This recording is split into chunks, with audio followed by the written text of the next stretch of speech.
Willow Creek, a quiet, picture-perfect suburban neighborhood where every lawn was trimmed to perfection, mailboxes gleamed like polished silver, and neighbors smiled, even if only for appearance's sake.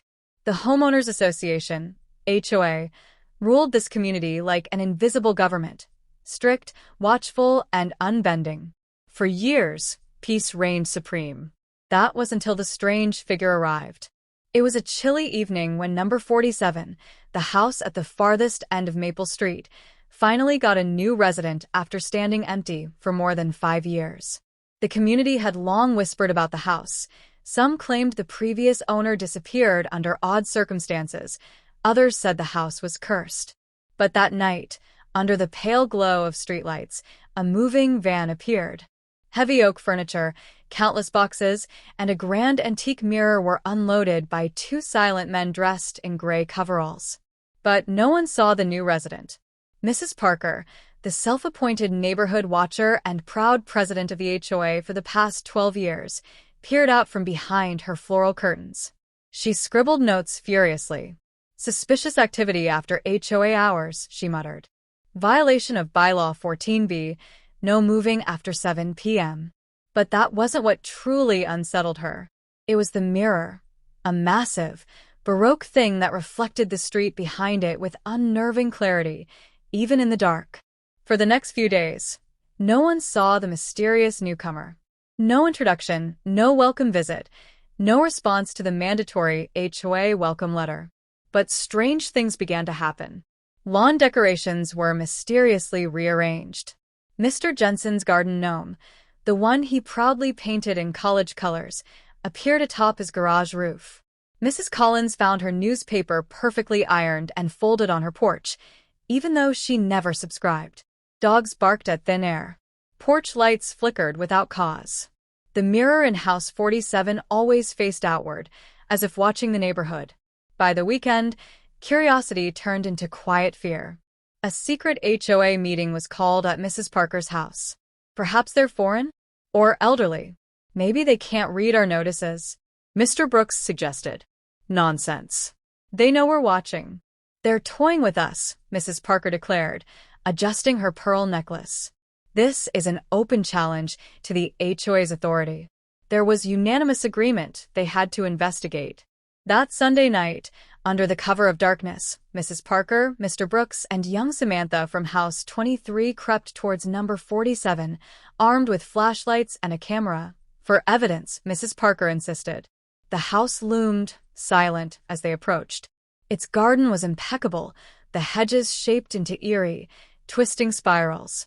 The mirror stood by the large front window, its surface gleaming like water under the moon. Suddenly, a creak. The front door slowly opened. The trio froze. A figure stood inside, tall, slender, dressed in a perfectly pressed black suit. His skin was pale, almost translucent. But the strangest thing was his eyes, large, glassy, reflecting everything like twin mirrors. "Welcome, neighbors," the man said softly, smiling without warmth. "I've been expecting you." The man stepped forward, and an icy draft blew out of the doorway. "I see you've noticed my mirror," he said, glancing towards the window. "It's very old. It shows things that others cannot see." Mrs. Parker tried to speak, but found her throat dry. Mr. Brooks shuffled nervously, and Samantha gripped the camera tighter. We represent the Willow Creek HOA," Mrs. Parker finally managed. "All residents must comply with association rules. Your activities have raised concerns."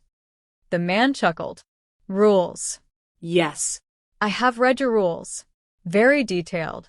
His eyes flicked toward her clipboard as if he could see through it. "But you see, I follow older rules. Much older." With that, he gestured toward the mirror. The glass rippled. Suddenly, images flashed across its surface. Scenes from the neighbors' lives. Mrs. Parker saw herself stealing flowers from Mrs. Collins' garden. Mr. Brooks saw his secret late-night gambling sessions online. Samantha saw her sneaking cigarettes behind the shed. They gasped. How could this man know? "The mirror shows the truth," the man said softly. "All truths. Your HOA cannot hide what lurks behind smiles and perfect lawns." Fear turned to anger. "You have no right," Mrs. Parker began, but the man raised a hand. "Your HOA rules mean nothing here.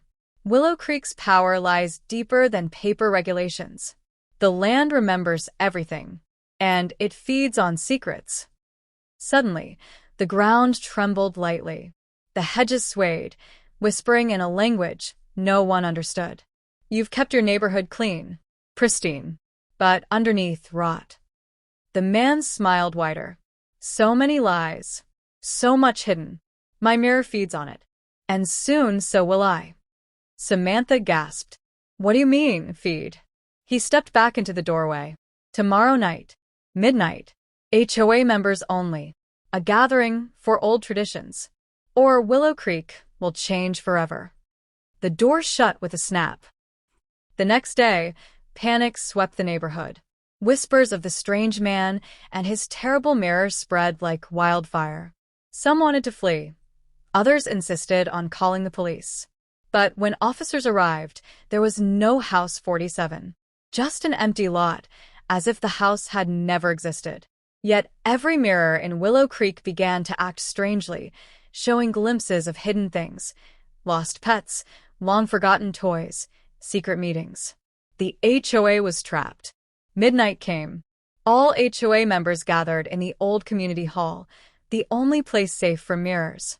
The man appeared again, silently standing at the entrance. He raised a hand. "I offer you a deal," he said. "Your secrets or your souls." Mrs. Parker stepped forward, trembling. What do you want?" "Confession," the man said simply. "The truth. Every lie spoken, every sin hidden, revealed in front of all. Or Willow Creek will belong to the mirror forever." One by one, the neighbors confessed affairs, betrayals, theft, fraud. Each word weakened the grip of fear, lightened the air. The mirror in the man's hand cracked, splintered, then shattered into dust. He smiled. "Your HOA is cleansed," he said. "For now." And with that, he vanished. But number 47 remains, missing to this day.